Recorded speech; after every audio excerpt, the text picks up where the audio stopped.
Magandang araw sa inyong lahat mga kamatsas. Ngayon naman ay pasadahan natin ang mga kaganapang nangyari sa last round ng katatapos lang na US Chess Championship Men's Division.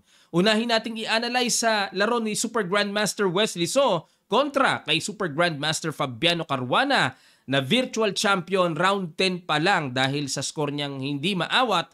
At isusunod naman natin ang matinding naging laban nila Super Grandmaster and youngest world Grandmaster Mishra kontra naman kay Levon Aronian. Sa end part ng video, papakita ko sa inyo ang final standing nila. Ang ginawa ni Wesley, nag D4, Knight F6 si Caruana, C4, E6, Knight C3, pinasok ang Nimso Indian. Queen C2, nag-castle, E4, ayan, binuo na ng massive ang sentro. D5, sinabayan ni Caruana. E5, Knight E4, Bishop D3, C5.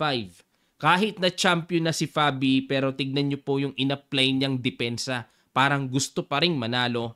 Knight F3, C takes D4, Knight takes D4, Knight D7, threat ang pawn sa E5, Bishop F4. Ito yung magulong linya pero aral na ito. Queen H4, di ba? Ang gulo. May pressure sa F4, may pressure sa F2, sa C3, tagos din yan hanggang sa D4, G3 para depensado na ang bishop, may pangpaalis pa sa queen, at nag-queen H5, castle, G5. O diba? Ang gulo pa rin ng pinasok. C takes D5. Nako, sabit-sabit, ang daming sabit oh. O nakasabit ang bishop. Ang knight. Nag-knight takes C3 muna kasi pag capture ng D5 nakahang yung bishop yung knight So, kumapture sa E6. Nako, talagang sabay-sabay talaga. Bitin-bitin daming bitin. 3. At nag-G takes F4. Ayan, okay. Baka meron po kayong pwedeng isingit dito. Meron pa ba? Pag kinapture ito, tingnan nga muna natin kasi sabit-sabit talaga Pag yan, B takes C3 muna para nakatreat ang bishop. Nako. Pag nag-G takes F4, C takes B4. Ayan. So, pantay pa rin naman ang number of minor pieces. Yan po lagi ang babantayan natin pagka ganyang marami mga nakahang, no? Kasi baka mamaya pag exchange, lamang na pala ng isang pyesa kalaban. Yan ang delikading dyan na kailangan lagi nating nakikita sa tweet-tweet na tuwing ina-analyze yung mga ganitong mga nakasabit na ang daming parang nakakalito. Okay? Ngayon, ang ginawa, balik tayo sa nangyari, nag-G takes F4 si Fabi, E takes D7, kumapture dyan, syempre, kailangan intindihin, may threatening matchas. H takes G3, Bishop takes, B takes C3, at nag-Rook A C8. No? Bookline pa rin, naganap na. Bishop F5, tapatan ng Bishop, Bishop takes C3, double attack. Grabe. Bishop takes A1, ang galing ng linya, no? Buklay na buklay, no? Hanggang dito. Bishop takes D4. Bishop takes B7. So, opposite colored bishop na. Queen takes E5. Ayan, may threatening queen takes G3. King G2. Rook B8. Rook B1. King G7. At ika-24th move pa na wala sa talaan ng aklat. Yang Bishop F3 na yan. Dahil nakarecord pa ang Queen D3. Pero equal pa rin. Ayan. Bishop F3, dito talagang hayag na hayag Talagang tapatan talaga ng exchange H6, Queen E4, exchange ulit, takes. Bishop B6, Bishop C2. Walang katalo-talo ang linyang pinasok ni Wesley. Tabla nga lang. Ayan. O, di ba? Nagpabalik-balik. So, congrats kay Fabiano Caruana. At kay Wesley din, no? Kasi ang ganda rin ng ipinakita niya. Wala siyang talo dito sa tournament na to, no? Ilang panalo ba siya? 2, tapos tabla lahat. The best na. Maganda standing niyan. Pero titingnan natin mamaya sa end part ng video ang standing. Ngayon naman, isunod natin ang nagkapisakang laban sa last round. Ito, maganda ito. Sa bakbakan nila Super Grandmaster and youngest World Grandmaster Abhimanyu Mishra and the legendary Levon Aronian from Armenia na lumipat na sa USA. Ito po ang kanilang laban, ipakita ko. White dito si Mishra, black si Levon, nag D4, knight F6, C4, G6, G3, fianchetto system, castle, knight C3, knight C6. Yan ang interesting dyan. Dito kasi usually ang ginagawa, D6, C5, yan muna bago igalaw ang knight. Pero dito may diskarte si Levon ah. Knight C6 muna. Ini-invite niya talaga si Mishra na sige, takihin mo knight ko. Parang si Halikin, ano, yung knight niya pinapa-atake. Pero nag-E3 lang si Mishra. Relax lang. Kasi kung magdi-D5 dito, magda-knight E5. May atake kagad sa C4 at kapag nag-B3, magdi-D6. At saka uunti-untiing basagin yan mamaya. May E6, may C6. Yun, parang Halikin's idea na pinapa-atake yung knight. Pero dito nag-E3 lang. D6, knight GE2, E5, D5, knight E7, B3 para i-develop na double fianchetto, knight D7 at yan ang novelty mga kamatyas. Dahil sa mga nagdaang laban na itry na ang tirang H5 at may tumira na rin ng knight F5. Okay? Pero dito knight D7, bishop B2, F5, F4 ayun, sinalubong. Para walang basag mamaya ng F4 ang black, nag-E4. Kinulos na para mabaldado naman. For the meantime, ang bishop, barado. Knight D4, ayun na, target. Naku, lulundag sa E6. Knight F6, castle, C5. Nag-end pass and capture, good move. B takes C6 at nag-queen D2. Bakit good move ang decision na yon? Kasi, pag pumatong ang tore, o rook F o rook A, ayun, mape-pressure ang D6. Nag-A6, rook F D1, ayan na nga.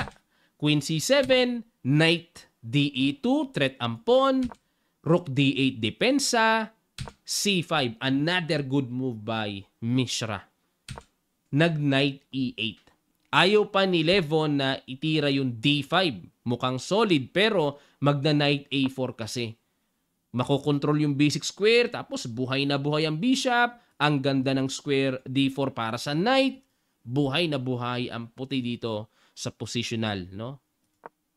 Pero, nag-knight E8, knight A4, bishop takes, queen takes, knight D5, atake sa E3, nag-queen C1, depensa muna, knight EF6, knight D4, ayan na. Naku, may timing nakaka-capture. May pressure sa C6. Knight G4. Inatake ang pawn sa E3. At nag-knight B6. Atake na sugod. Ganun na ginawa. O H3, paalis muna sa knight. Knight F6, bumalik. Ayun, ang bad move de Levon. Dapat daw counter-attack. Yan pala ang mas maganda. Na kapag kumapture, makipagsabayan si takes, rook takes, sabay D5. Ayun. Halos equal lang ang evaluation bar mga kamatyas. Okay, balik tayo. Knight F6, takes, rook D7, rook AC1. Tingnan nyo po, nakaporma kasi mga tore. Bishop B7, knight A5, D5, at nag-bishop F1. Ayan na, para paganahin na, magkaroon ng purpose ang bishop. King F7, B4, rook G8. Bad move by Levon. Pero nakikita ko, gusto niyang bumasag sa G5 para magka-pressure sa G-file. Pero, ang tamang tira daw ay King E7 lang. Okay. Pero nag-rook G8, King F2, G5, A3, capture, rook G6, knight B3. Saan pupunta yan? D4 o kaya C5, rook H6, pressure. Knight D4, atake sa F5, rook H5. Ayun, pinaghandaan pala yung pihit na yon, pang depensa, no? At nag-rook C5. Yun nga lang, halos nasa kamay lahat ni Mishra ang control dito. Knight G8, hanap ng ruta na maganda. Rook DC1, Knight E7, A4. Ayun na. Maiparamdam na ang parang extra po na rin. Parang one pawn up na rin lumalabas dito puti. In effect eh. Rook H6, A5, King F8, B5. Capture, galing mag-control na ni Mishra. Rook DD6, Rook C7, atake sa bishop, Bishop A6, Capture, at dito po pakiguess nyo ang last shot. Napakalakas ng tira na yon ni Mishra. Napa-resign si legendary Lebon Aronian. Sa ilang sandali lang, tutuloy kagad natin. Start.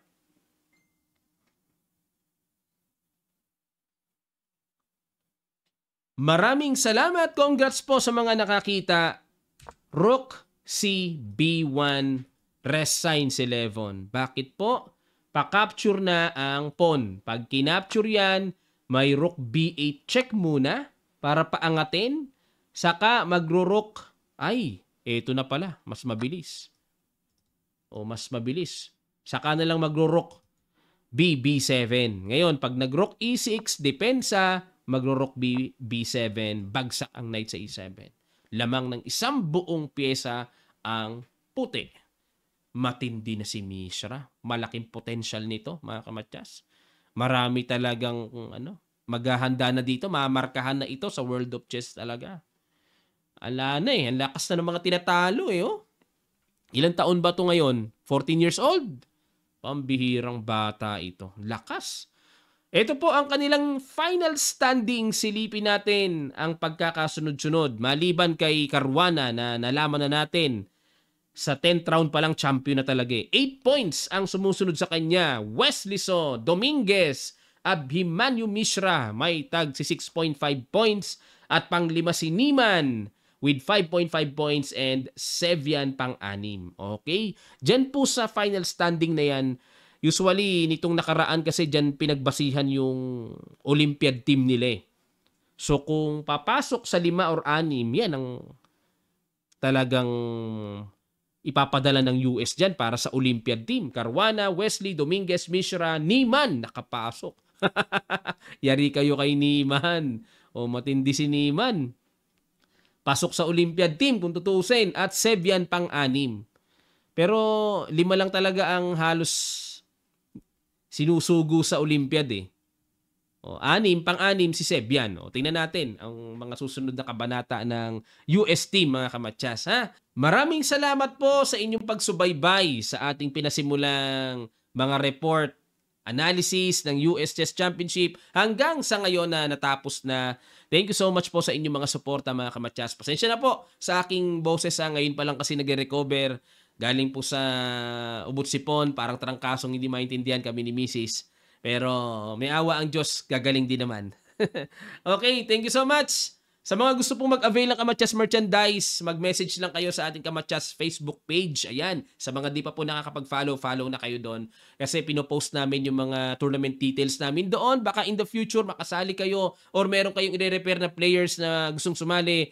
Doon namin pinopost ang mga event ng Kamatyas. Kaya mag-follow na kayo doon para mag-notify sa inyo kapag kami ay nagpo-post doon. Maraming salamat. Magkita-kita pa tayo sa mga susunod pang chess updates.